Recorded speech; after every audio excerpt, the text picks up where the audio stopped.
अमित शाह जी, आप बार बार जुडिशरी का हवाला देते हैं, लेकिन उस वक्त भी जस्टिस आफ्ताब आलम आपके घर आए थे आपसे सिग्नेचर लेने के लिए कि आप गुजरात से बाहर चले जाएंगे। ना, ऐसा नहीं हुआ है।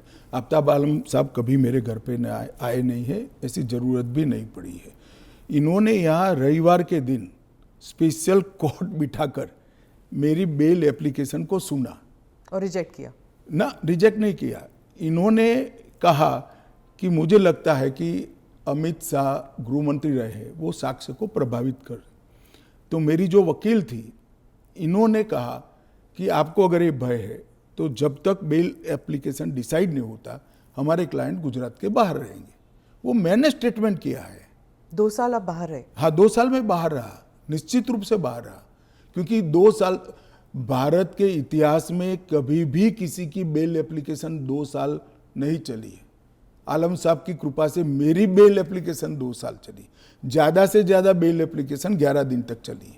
आपने उस वक्त पहले भी जिक्र किया था अडवाणी जी के ऊपर कि उन्होंने भी इस्तीफा दिया था। जी, कहा था अडवाणी जी ने इस्तीफा दिया था, ढेर सारे हमारे कार्यकर्ता, मदन लाल खुराना वगैरह सारे, सभी ने दिया था।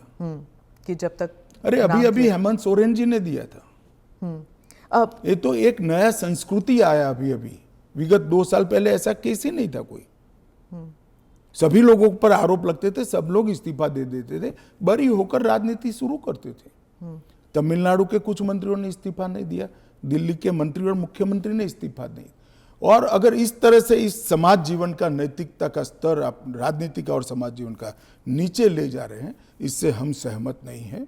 और अगर मैं अब पूछता हूँ, आप मुझे पूछ रही हैं, तो लालू जी के वो ऑर्डिनेंस फाड़ने का, लालू जी के बचाने के लिए जो ऑर्डिनेंस मनमोहन सिंह लाए थे, वो ऑर्डिनेंस को फाड़ने का राहुल गांधी का औचित्य क्या था?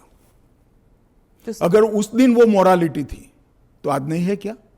क्योंकि आप लगातार 3 चुनाव हार चुके हो। मोरालिटी के स्टैंडर्ड्स चुनाव के जय पराजय के साथ जुड़े नहीं है।